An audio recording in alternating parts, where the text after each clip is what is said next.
Ես ողջունում եմ գործարարիքին միացած մեր բոլոր լսողներին եւ դիտողներին։ Ձեզ հիշեցնում եմ, որ միացրել եք 106 եւ 5 հաճախականությունը, եթե չհասցնեք մեզ լսել այս հաճախականությամբ, կարող եք թվային հարթակներում եւս դիտել հաղորդաշարերը։ Այս պահին մենք թարմուղեղով զրույցն ենք սկսում։ Առաջին խոսափողի մոտ հյուրընկալել եմ քաղաքացիական պայմանագիր խմբակցության падգամավոր Թագուհի Ղազարյանին։ Բարև ձեզ։ Բարև ձեզ։ Շնորհակալություն Տիկին Ղազարյան, որ այսօր մեր տաղավարում եք։ Մենք եթերից առաջ քննարկում ունեցանք բավականին երկար ու դուք դժգոհեցիք, որ լրագրողները ամեն դեպքում անդադար օրակարգային այսպես այնպիսի հարցեր են քննարկում եւ հարցեր են տալիս, որոնք միշտ չի որ առաջնային նշանակություն ունեն, կարող ենք նաեւ այսպես ասել, ու կան հարցեր, որոնք շատ կարեւոր են ու շատ խորքային ու բովանդակային են, որոնց այդպես էլ չեն անդրադառնում։ Ինչն է, որ այսօր օրինակ եկեղեցուց առաջնայինը, օրինակ, չգիտեմ, գերիներից առաջնայինը, մեր տարածքներից առաջնայինը կամ, չգիտեմ, առավել այդ հավասարության մեջ կարող ենք դնել, ինչն է ձեր տպավորությամբ արժանի քննարկման։ Շնորհակալություն հարցի համար, ես չեմ համաձայնի դժգոհել բառի հետ, ես նկարագրում էի իրավիճակը, ոչ թե դժգոհում, ես վաղուց արդեն չեմ դժգոհում, ուղղակի նկարագրում եմ իրավիճակը, թե ինչպես եմ ես տեսնում, որովհետև իմ այն նամակները, որ ես քաղաքացիներից եմ ստանում, ոչ եկեղեցու հետ կապված հարցերի մասին են, ոչ չգիտեմ, Թրամփուղու հետ կապված հարցերի մասին են, այլ իրենց առօրյականության մասին են, եւ ես ուրախությամբ պետք է արձանագրեմ, որ մարդիկ արդեն տևական ժամանակ է իրենց առօրյային են վերադարձել եւ չնայած ես կարող եմ ասել Հայաստանի ժողովրդի, Հայաստանի մարդկանց մասին, որ իրենք երբեք չեն կտրվում իրենց առօրյա անելիքներից եւ դա պետության շարժիչ ուժն է, հա, որ մարդիկ կան, որ ամենաճգնաժամային պահերին առավոտը արտանում գնում են աշխատանքի, իրենց փոքր գործն են անում, հա, այդ մեծ պատկերի մեջ եթե նկարագրենք, չգիտեմ, այս դետալը վերցնում ես տեղից դնում են այնտեղ ու այդ ամբողջ աշխարհակաղակական իրարանցումների մեջ դա կարող է փոքր թվալ։ Դրանց ասում են, որ մարդիկ ապաթիայի մեջ են։ Բայց դա հենց չէ, նկատի ունեմ այն մարդիկ, ովքեր գնում են աշխատանքի եւ իրենց ամենօրյա աշխատանքն են անում, հա, եթե դուք փողոցներում տեսնում եք այդ մարդկանց առաքիչներ իրենց առաքումն են անում, չգիտեմ, մակրոկներ իրենց մակրությունն են անում, ինչ որ բաներ նորոգվում են, ինչ որ բաներ սարքում են, այդ մարդիկ են Հայաստանի հիմքը, եթե Հայաստանում ամեն օր այսպես ասած փոքր աշխատանք չկատարվի, ամեն մարդ իր աշխատանքը չկատարի եւ բոլորը այդպես ուշադիր նայեն վերահոսին թե ինչ է այնտեղ կատարվում, Հայաստան պարտապես կդադարի գոյություն ունենալ։ Դրա համար ես իրական մեծ բան եմ, երախտագիտության զգացում ունեմ այդ բոլոր մարդկանց նկատմամբ, ովքեր ամեն օր իրենց աշխատանք անում են ու հա այդ մարդկանց շատ քիչ է հետաքրքրում այն թեմաները, որոնք փորձում են որպես ակտուալ ներկայացնել մեդիադաշտում։ Բայց այդ թեմաների իշխանությունը չի ստեղծում, այդ օրակարգը դուք չեք ստեղծում։ Կան օրակարգեր, որ մենք ենք առաջ բերում, քննարկում առաջարկում, որ դրանց շուրջ քննարկումներ ունենանք եւ կան օրակարգեր, որոնք պարզապես արհեստականորեն ուռճացվում են, թեև կարող է մեր հայտարարություններից բխեցված լինեն, բայց արհեստականորեն ուռճացվում են, ես նորից եմ կրկնում մարդկանց լրիվ ուրիշ բաներ են հետաքրքրում եւ մենք երևի թե բոլորից լավ գիտենք թե մարդկանց ինչ է հետաքրքրում, որտեղ մարդիկ մեզ են գրում, նաև երևի տարբեր ոլորտներ ներկայացնող մարդիկ դες տարբեր բաներ կասեն, տարբեր հանձնաժողովներից, պատգամավորներից դες տարբեր բաներ կասեն։ Ես այսօր երեկոյան հանդիպում ունեմ երիտասարդների հետ, ես գրեթե ամսվա մեջ 1-2 անգամ տարբեր նախաձեռնությունների շրջանակում հանդիպում եմ երիտասարդների հետ, այն դեպքում, երբ որ օրինակ բան կա տարածված կարծիք եւ որ երիտասարդները հետաքրքրված չեն քաղաքականությամբ։ Բայց ես ուրիշ տարիքային խմբի հետ հանդիպումներ չեմ ունենում, հա, ամիսը 1-2 անգամ իմ կարծիքով Հայաստանում ամենաշատ հետաքրքրված քաղաքականությամբ հետաքրքրված մարդիկ են։ Ես այս պահին, հենց այս պահին, որ իմ հեռախոսը բացենք տեսնենք, տասնյակ նամակներ ունեմ ատեստավորման հետ կապված ուսուցիչների հարցերի, առաջարկների, մտահոգությունների, դիտարկումների հետ կապված։ Տասնյակ նամակներ ունեմ, պարզապես ամեն օր ստանում եմ եւ ես գիտեմ, որ այդ մարդիկ ինձ երբեք չեն գրում այլ թեմաներով։ չգիտեմ ինչ կա ակտուալ թեմաներ ծիծեռնակաբերդը նորոգեցին, չգիտեմ։ Բայց կարծում եմ այդ հարցը պատարակ կա թե չկա, Տեր Արամին կարգալույց արեցին թե չէ, մարդկանց դա որպես ինձ կյանքին վերաբերող հարց շատ քիչ է հետաքրքրում։ Այդ կարծում եմ դա այնպես չի, որ չի քննարկվել, երբ այդ որոշումը նոր էր ընդունում, որ պիտի ատեստավորում անցնեն ուսուցիչներ, բավականին ակտիվ քննարկվել է, բացասական դրական կողմերը քննարկել են, եթե չեմ սխալվում, մենք էլ այս տաղավարում զրույց ենք ունեցել, ու բաց մասեր մնացել են այդ մասով, բաց հարցեր կան։ Դե ոնց որ ես չպիտի ինձ հարցեր ուղղանելի։ Ուզում եմ հասկանալ, ահա, ռեֆորմների երբ որ ներդրվում են, մանավանդ սաբոտաժի կոնտեքստում շատ ակտիվ բուրըն քննարկում են, բայց իրականում նաև ահա իհարկե միշտ քննարկելու բաներ կան, միշտ լավարկելու տեղեր կան։ Մենք դա անում ենք այդ մեր աշխատանքն է։ Ես անցած տարի Մոնիկա գնացվել եմ ատեստավորման, ես նաև մանկավարժի որակավորում ունեմ, ես բացել եմ մեյլը առանց որևէ մեկին տեղեկացնելու, առանց նախարարին, չգիտեմ, կամ փոխնախարարին կամ ոլորտի որևէ պատասխանատուի տեղեկացնելու, գնացվել եմ ատեստավորման, հղումը գտել եմ ինքնուրույն, հա, անցել եմ այդ հղումով գնացվել, որպեսզի հասկանամ մարդը ոնց է այդ գործընթացի միջով անցնում, երբ են իսկանչում, ոնց եմ հասկանում, ոնց եմ կազմակերպում, ինչ փաստաթղթեր են ուզում, ինչ բյուրոկրատիայի միջով պիտի անցնեմ, որպեսզի ես հասկանամ, թե ինչի միջով պետք է անցնի ուսուցիչը, որտեղ ինձ գալիս բողոքում է, ես լավ չի հասկանում ինչ են էլի իրանք ուզում։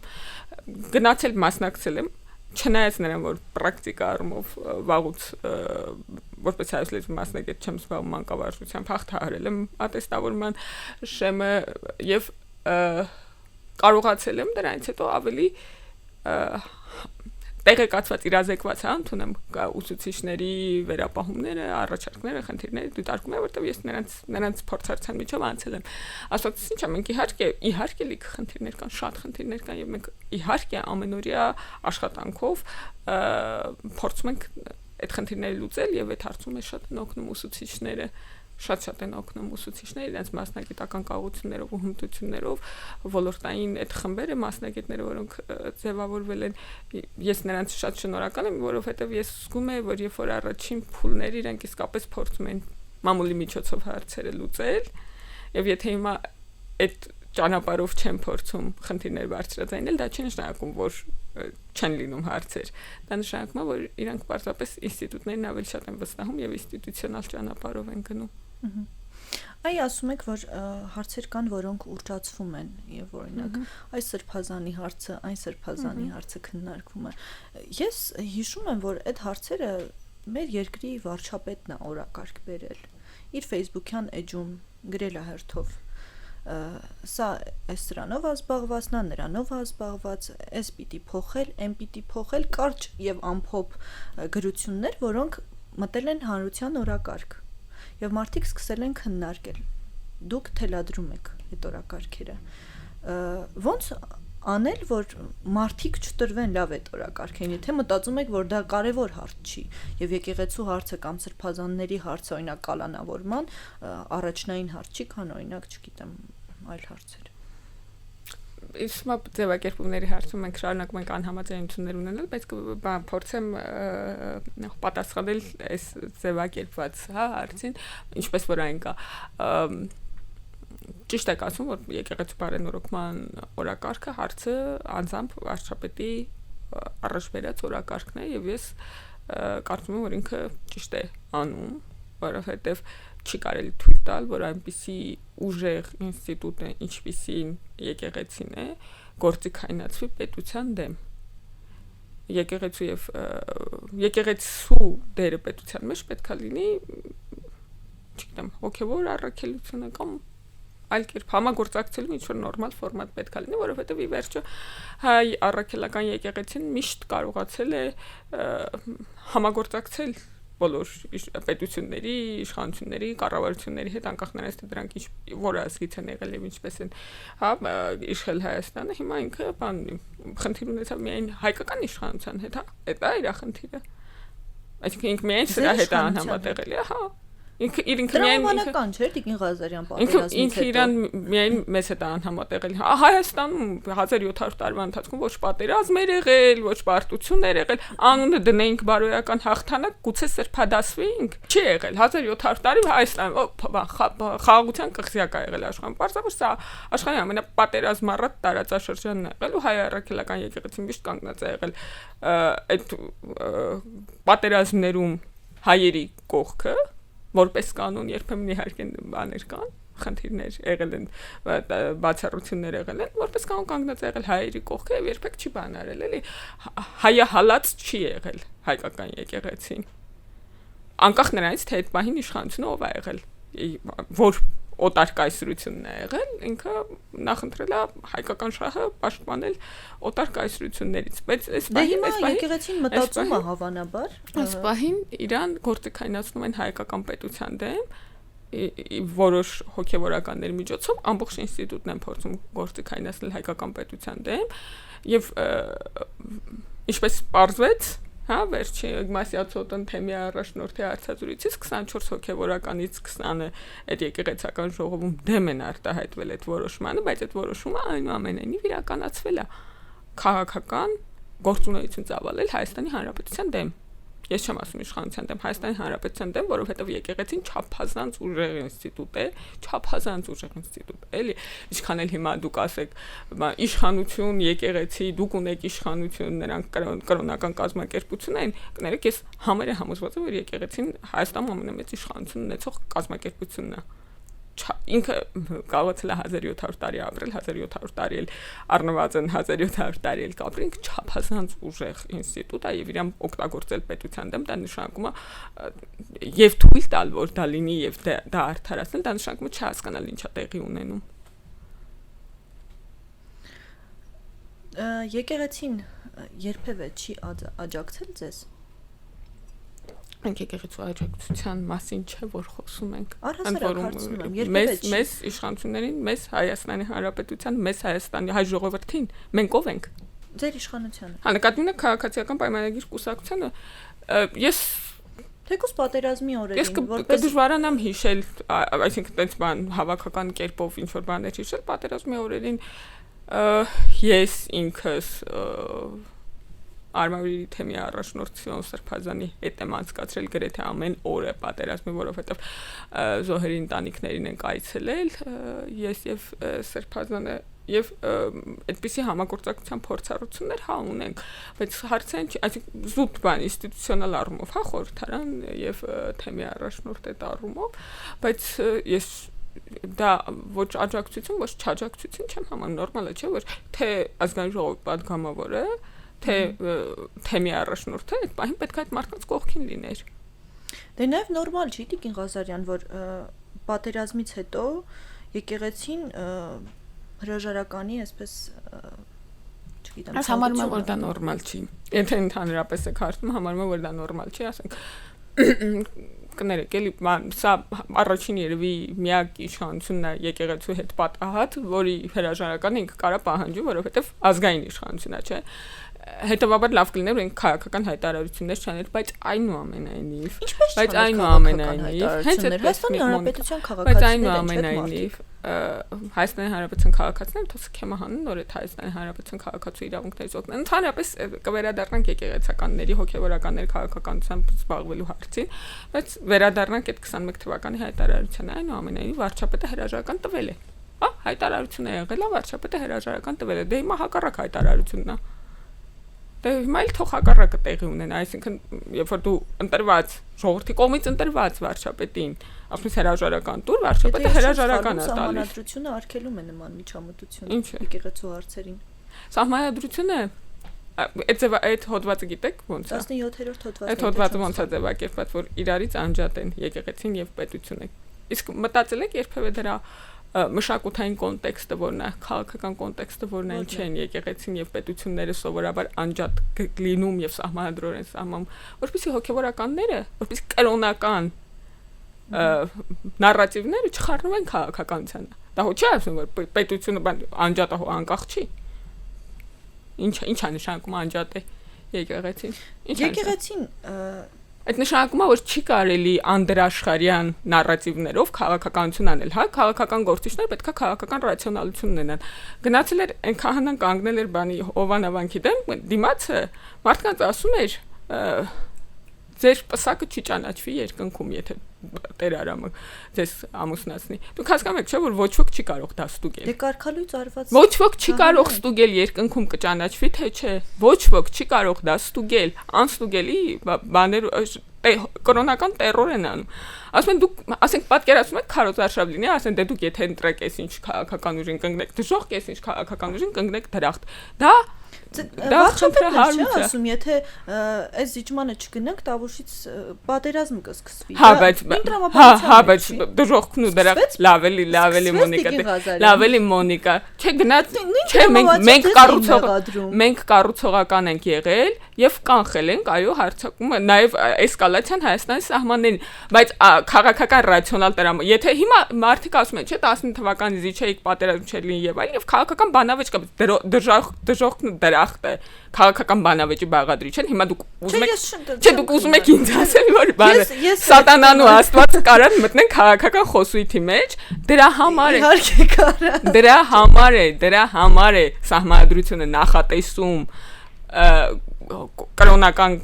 հենց եկեղեցու ոչ միայն կրոնական կազմակերպություն եկեղեցու անջատումը քաղաքականությունից, որովհետև իրանք իրացիոնալ փաստարկներ են բերելու եւ քաղաքական դաշտը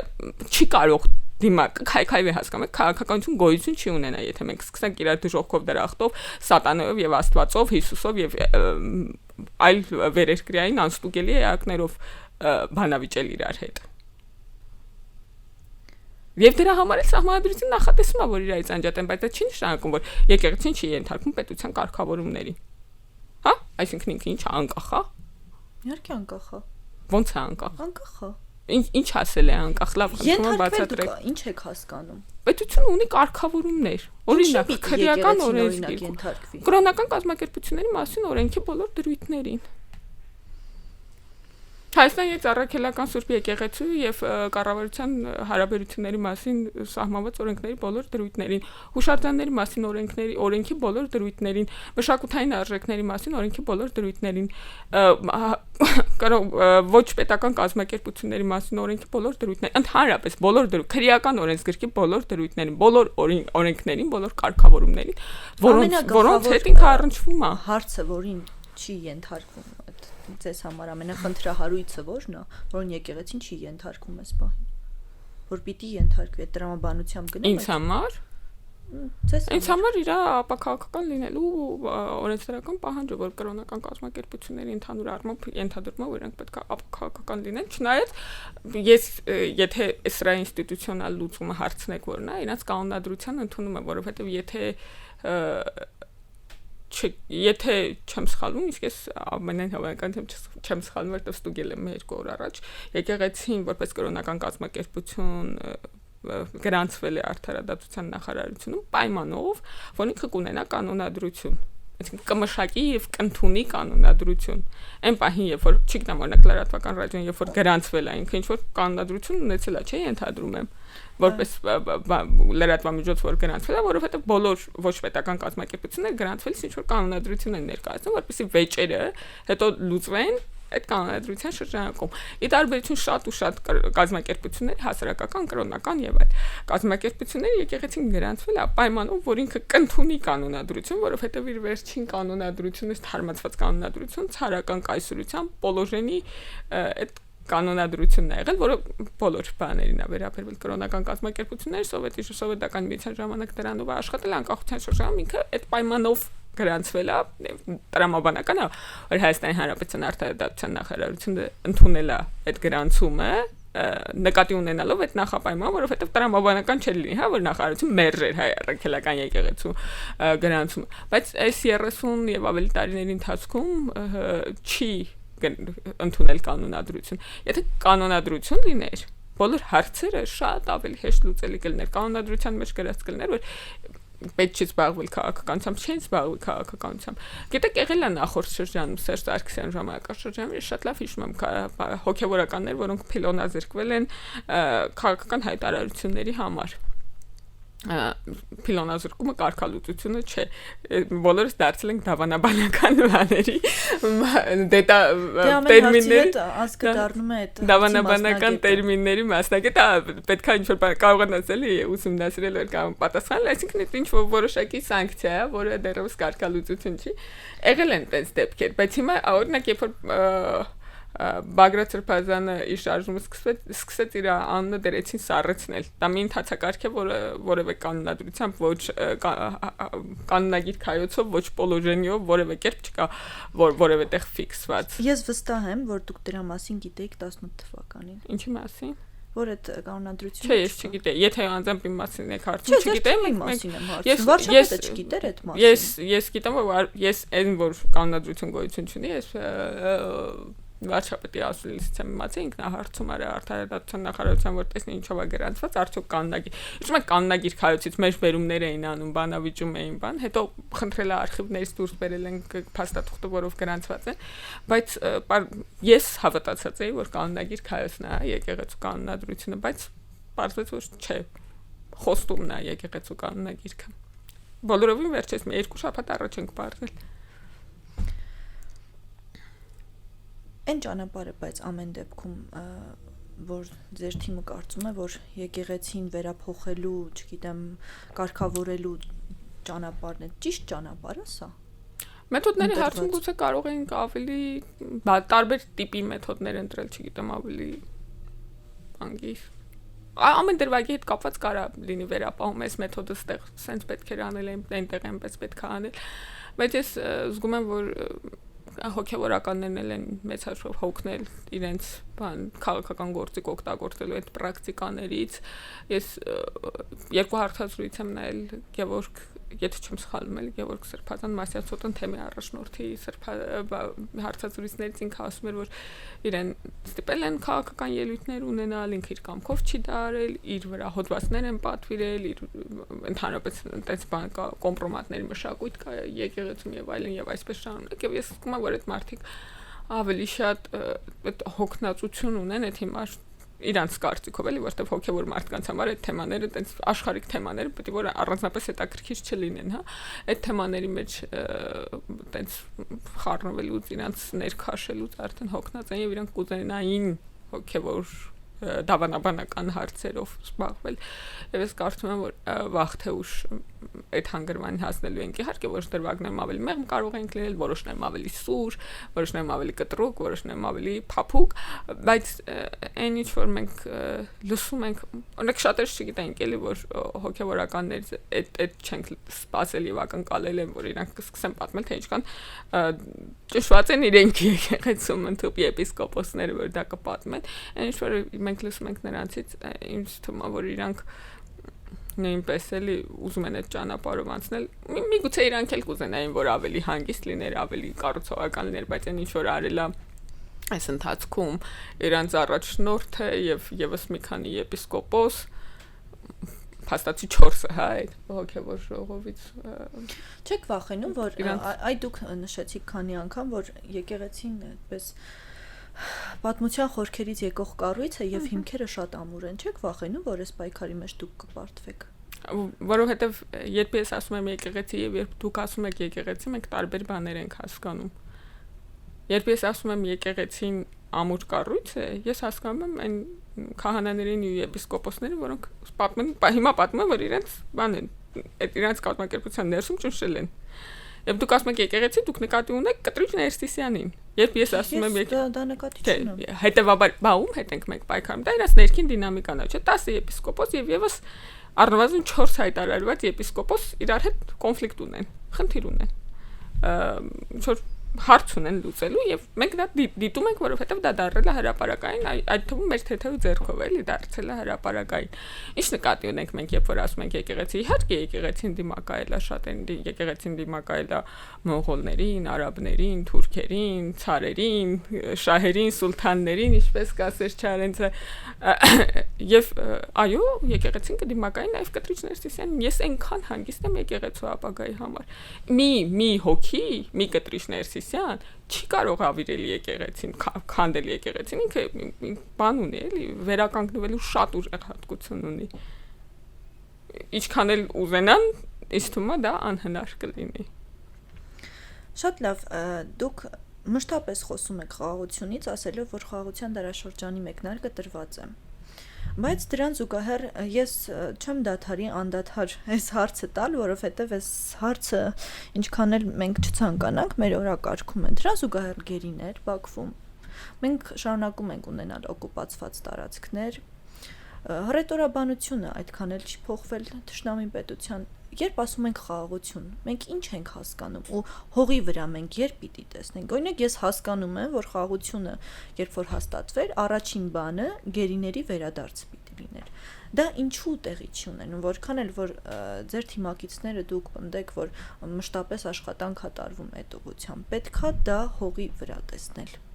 Ինչու չկա պտուղները այդ խաղաղության դարաշրջանի։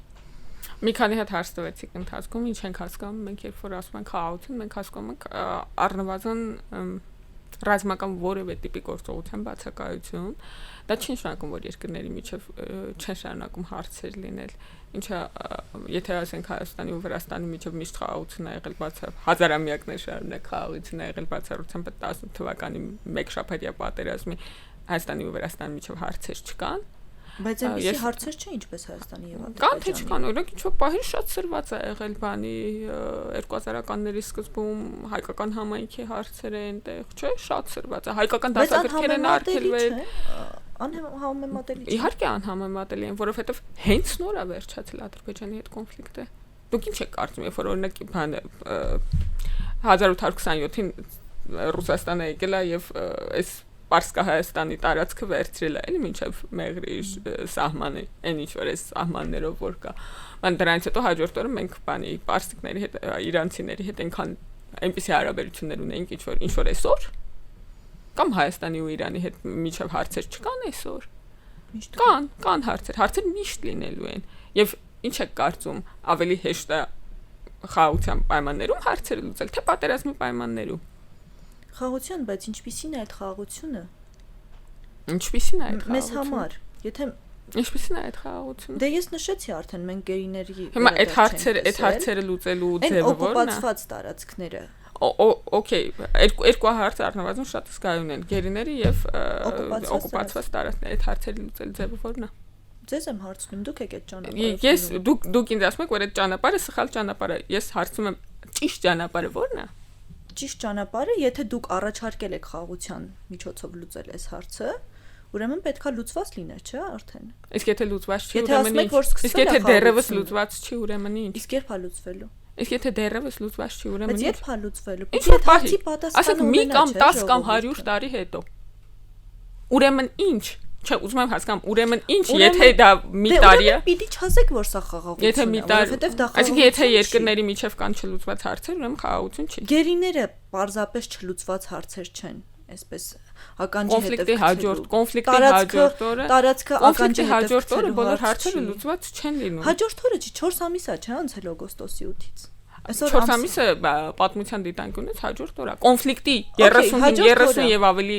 տարիներ տևած կոնֆլիկտի դիտանկյունից դա հաջորդ օրը։ Չէ, չունենք ինչքան ժամանակահատվածում եք պատրաստվում լուծել այս հարցը։ Սահմանազատում կարատևի 20 տարի, կարատևի 30 տարի, չէ, չունենք ժամկետներ։ Ուրեմն ինչ, ես այս հարցի պատասխանն եմ ուզում իմանալ։ Օգոստոսի 8-ին ինչու առաջին բարձրաձայնված հարցը չի եղել։ Մենք օկուպացված տարածքներ։ Բա ինչու է գնացել այդ պայմանագրի նախաստորագրությանը, եթե թշնամին պատրաստ չէ այդ պահին վերադարձնել գերիներին։ Ձեր տրամաբանությամբ Հայաստան պետք է հրաժարվի խաղաղության օրակարգից, որովհետև խաղաղությունը ես արդեն ասացի պատերազմի բացակայություն մեզ համար խաղաղության Հայաստանի ո՞նց է դա անդաղ մահ։ Դե հաջորդ պահին կգանք ասեն, որ սա էլ է մերը, հետո գերիներին դե չենք վերադարձնում։ Ո՞նց հաջորդ պահին կգանք ասեն հայ սա էլ է մերը։ Եթե այն մինիմալ պայմանները, այդ բազովի մինիմումը իրականացված չէ, դա Կիկոսի մահն է, հաջորդ պահին կգանք ասեն սա էլ է մերը, դա Կիկոսի մահն է։ Չէ, երբ որ ասում ենք խաղաղություն, այսինքն ձեր տրամաբանությամբ սար անպայման կընկնի քարին եւ կբանը գլուխը պոպոս։ Ձեր տրամաբանությամբ խաղաղությունը միայն այն է, երբ կրակոց չկա։ Իմ տրամաբանությամբ խաղաղությունը այն է, երբ որ հարցեր լուծում են խոսակցությունների միջոցով եւ ոչ թե կրակոցների։ Ժամկետներ դրեք այդ մարդկանց առջև։ Ասենք ինչ, ասենք սիրելի հարգելի Ադրբեջան։ Մենք ձեր առջև դնում ենք երկօրյա ժամկետ։ 2 օրից մեր գերիներին չվերադարձրիք, Քննարկեք, չեմ ասում պարտադրեք, քննարկեք, ժամկետը դրեցին։ Երբ պիտի այդ մարդիկ վերադառնան։ Ժամկետը դրեցին։ Այդ մարդկանց երեխաները, ձեզ ընտրողներն են։ Խնդրում եմ այդ հարցին պատասխանեք։ Ասում ենք, չէ, ձեր առաջարկը, որտեղ դուք առաջարկ չեք անում, դուք դեստրուկցիա եք անում առանց որևէ առաջարկի։ Ասում եք, քանի որ խաղաղություն չի, եկեք գնանք, քանի որ չէ, խաղաղությունը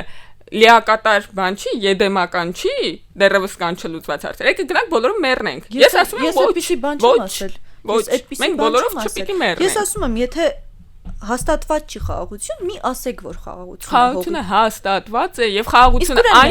խաղաղությունը այն է, երբ որ մենք մեր հարցերը լուծում ենք ոչ թե կրակոցների միջոցով, այլ երկխոսության։ Կլինի դա երկխոսություն հոգուտ կապ,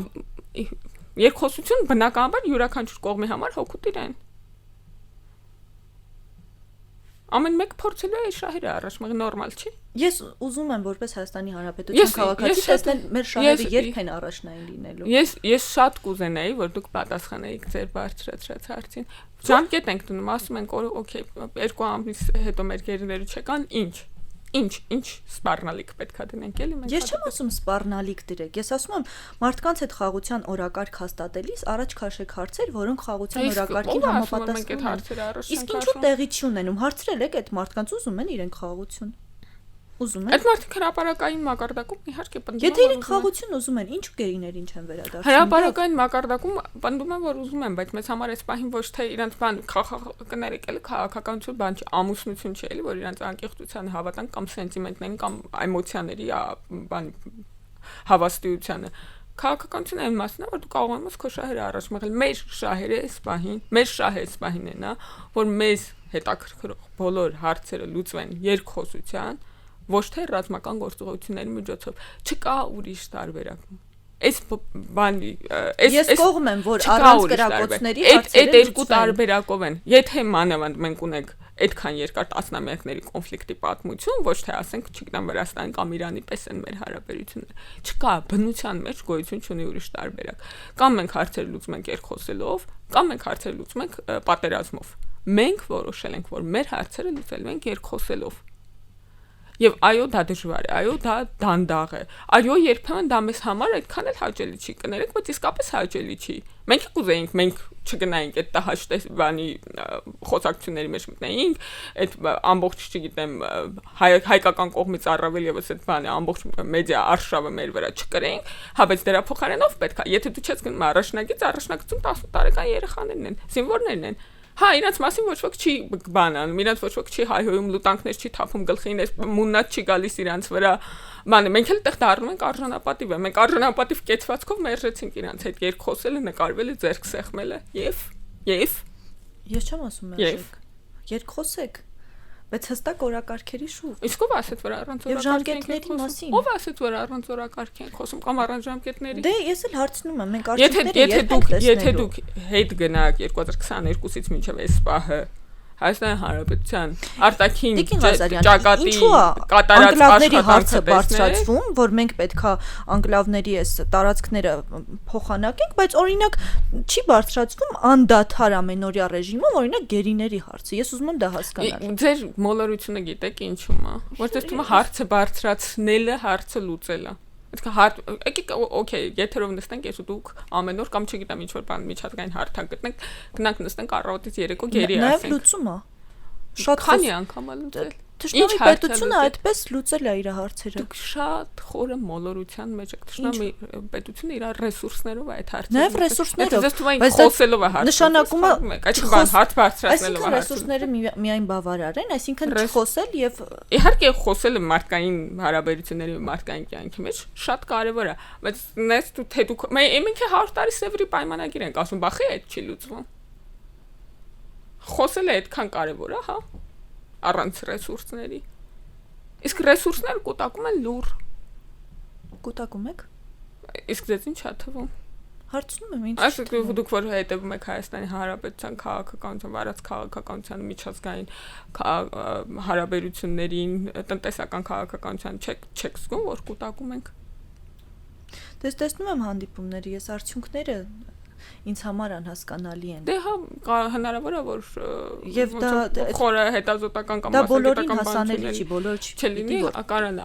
անհասկանան ինչ կարա դրա։ Բայց ակնհայտ չի դες համար որ խաղաղության պայմաններում շատ ակնհայտ տրիվիալ բան է, խաղաղության պայմաններում ավելի հեշտ է ռեսուրս կուտակելը, քան պատերազմ։ Իհարկե դա ժամանակը պատրաստվել նոր պատերազմներին։ Չի որ խաղաղությունը հիմա Հայաստանի պարզապես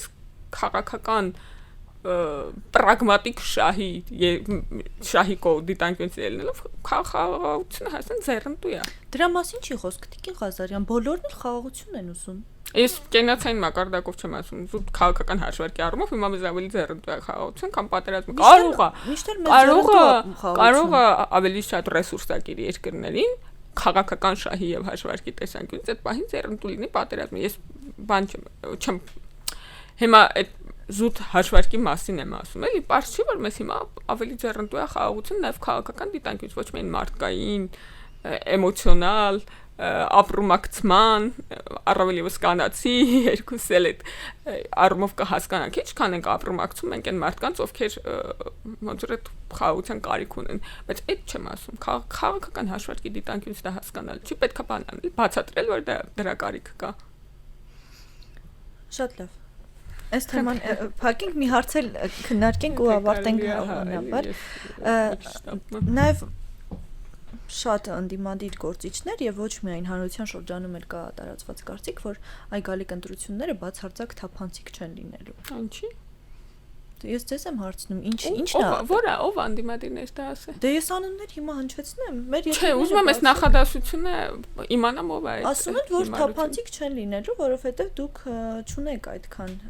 ձայներ։ Ով է դա ասել։ Ես ուզում եմ լսել այդ անդիմադիրի անունը, ով համարձակություն ունի կասկածի տակ քաղաքացիական պայմանագրի ընտրությունների թափանցիկության մասին սկզբունքային քաղաքական դիտարկում։ Դուք պարզապես կարծիքը հակադարձեք կարծիքին, ինչ տարբեր ես անուններ չեմ հնչեցնել։ Չկան այդպես մարդիկ։ Կան իհարկե կան։ Չկան այդպես մարդիկ, դուք օրինում եք։ Ես չեմ օրինում Տիկին Ղազարյան, ես հարցնում։ Ով է այդպես բան ասել, ասեք ես հասկանում եմ ով է այդ խոսում, ընդդիմությունից են խոսում, որ թափանցիկ չեն, դուք էլ բացեք եթերներ, ձեզ չեն ասում ձեր ընդդիմադիր գործիչները։ Ես ճիշտ ասած, որ արդար ընտրություններ չեն։ Ճիշտ ասած, չեմ լսել այդպես բան, բայց եթե ընտրությունների մասին են այդպես խոսում։ Okay, հեսա դեմ ընտրությունների մասին է կարծում եմ։ Բայց չէ, ուզում եմ իմանալ էլի որն է այդ ընդդիմությունը, որը այդպես բան է, ընտրություններին չի ապավինում, բայց ասենք գալիս է ընտրությունների։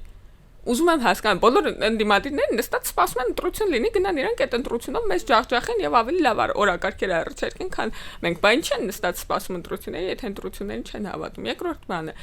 սա այդ ընտրությունների նկատմամբ անվստահություն սերմանելը, որը դեպ ավելի շատ այդ բանի իրենց անկախ դիտորդ ձևացնող քաղաքական խմբերի կողմից մարտավարությունը, որը կիրառվել է հետ խորհրդային շատ երկրներում, թե Մոլդովայում, թե Ռումինիայում, թե Վրաստանում, ինչ որ պահի, բայց ավելի բան ակտիվորեն իհարկե Մոլդովայում, դա ընտրությունների նկատմամբ քաղաքացիների վստահությունը խաթարելու գործիք է, հիբրիդային պատերազմի ամենակարևոր բաղադրիչներից մեկն է, նույնիսկ եթե բան AI-ին հարցնեք, ինքը դա որպես բան երկրորդ, երրորդ գործիք կնշի անպայման ընտրությունների ինստիտուտի նկատմամբ մարդկանց վստահությունը խաթարելը եւ ապա լեգիտիմացնելը, բայց Հայաստան քաղաքացիները, գիտեք, իրական այնքան բանա ես այնքան անարժանահավատ անհավատալի հուսալի գործիք եմ համարում։ Իրանք կարող է կիրառել են միտեղ աշխատել, հիմա էլ մտածում եմ Հայաստանի քաղաքացիներ վրա կիրառեն, Հայաստանի ժողովրդի վրա կիրառեն կաշխատի,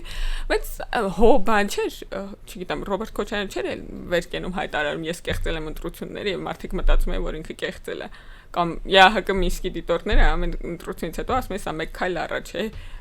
եւ որոշակիորեն արտացոլում է հանրության տրամադրությունը։ Մարդիկ գիտեն որ ինչա տեղի ունեցել։ Մարդիկ գիտեն իրանք չեն քվեարկել, բայց քվեարկության արդյունքները ահա այսպեսին են։ Հիմա էլ նույն ձև ինչքան էլ իրանք ասեն որ ընտրությունները կեղծվում են, լցոնում են, չգիտեմ։ Մարդիկ գիտեն, չէ՞ որ բանա իրանք ինչ են արել։ Մարդիկ գիտեն իրանք ում են քվեարկել եւ ինչ արդյունքներ կա։ անհնար է մարդկանց զգացողությունը խեղել։ Իսկ ինչ վերաբերում է թիմերին, ես ես Գյումրու օրինակի վրա ուզում եմ ձեր ուշադրությունները։ Ամբողջ օրը Գյումրու բաներ լրատվական տերոր էր։ Այստեղ կեղտեցին, այնտեղ կեղտեցին, այստեղ լցոնեցին, այնտեղ լույսերը տարան, այստեղ քվյատուփը կողացան, չգիտեմ, այնտեղ մարդ կերան բան, ասած ինչ որ կարդում էր, քեզ թվում է թե բանը, տոտալ կեղծիքներ է Գյումրիում։ Երեկոյան երբ որ արդեն պարզ էր, որ ընդդիմությունը կարա կոալիցիայով հաղթի մեզ, ընդդիմադիր ուժերը, չնայած մենք երբեք Գյումրիում իշխանություն չենք եղել։ Հաջորդ օրվա այդ պատմությունները կորան։ Ուր են այդ պատմությունները։ Պիտի հարյուրավոր քրեական գործը մի հատ բացեք բանի այդ հայակվեի լրահոսը, այդ բանի Գյումրու ընտրությունների օրը ուր են այդ պատմությունները։ Որովհետև իրանք լրջորեն մտածում են, դե ակնհայտ է որ Սարիկ Մինասյանը ամենաբարձր վարկանիշ ունի, իրանք մտածում են որ Սարիկ Մինասյանը կարողանա, ասենք, չգիտեմ, որևէ մի ուժի հետ բան անել,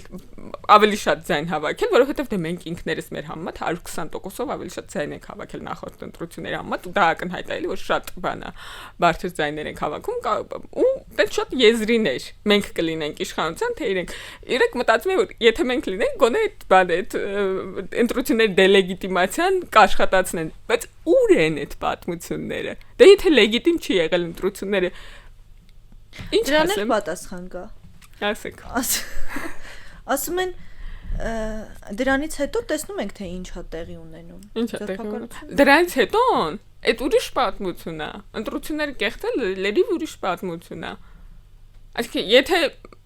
նույնիսկ ենթադրենք Վարդան Ղուկասյանը մի սուրբ անձնավորություն է, ակադեմիկոս, գիտեք չէ՞ որ Ռուսաստանի ազգային ակադեմիայի ակադեմիկոս է։ Ակադեմիկոս, լուսապսակով, չգիտեմ, Աստծո կողմից օրհնված բան ոնց ասում այդ ցամաք անապատին ոտքը դնում է կանաչում է դից մի սուրբ անձնավորություն է եւ բան զրպարտություններ են նրա մասին եղածները նույնիսկ դա չի նշանակում որ ընտրությունները ազատ արդար եւ թափանցիկ չեն եղել միակ բանը որի վերաբերյալ այդպես շատ կտրուկ քննադատություն կա որի ես չեմ կիսում բայց ինքը արդարացի է այնա որ ռեսուրսները համաչափ բաշխված չեն բոլոր ընդդիմությունների միջև կան ընդդիմություններ, որոնք ապօրինի գույքը ներդնում են ընտրությունների մեջ եւ իրանք կարողանում են մեդիա ռեսուրսներով, չգիտեմ, ինչ որ դրամական միջոցներ կիրառել եւ այլն ունենալ առավելություն եւ կան ընդդիմություններ, որոնք պարզապես նորաստեղծ բան այդպես պարկեշտ մարդկանց բաղկացած ընդդիմություններ են եւ իրանք ասում են որ այս ընդդիմությունը հաղթելը անհնար է որովհետեւ իրանք ունեն շատ ռեսուրսներ եւ ապօրինի են այդ ռեսուրսները եթե օրինական լինեն մենք կմրցենք բայց այս ջունգլի է մենք չունենք ապօրինի ոչինչ որ մրցենք իրանց հետ մի քիչ արդարացի է բայց մի քիչ անարդար է որովհետեւ երբ որ քաղաքացիական պայմանագիրը 2018 թվականին իշխանություն եկավ իշխանության նշվել որ մեր ռեսուրսները բանի իշխանության ռեսուրսներից շատ էին քաղաքական առաջարկ պետք է լինի Խոստանում եք թափանցիկ ընտրություններ Դե հիմա դա ինձ նույնիսկ ծիծաղալի է թվում է հարցը որ տալիս եք Դե ես ամեն դեպքում խոստում եմ կորզում Բնականաբար ես ինձ վիրավորված եմ զգում գիտեք որ այդ հարցը ինձ տալիս են ասեք չգիտեմ արժի արդյոք դրան արձագանքել լուրջ թե չէ Շնորհակալ եմ զրույցի համար մեզ հետևողներին հիշեցնեմ որ Թարմ ուղեղով զրույցներ իսկ իմ զրուցակիցներ քաղաքացիական պայմանագիր խմբակցության падգամավոր Թագուի Ղազարյանը այսքան այսօրվա համար կհանդիպենք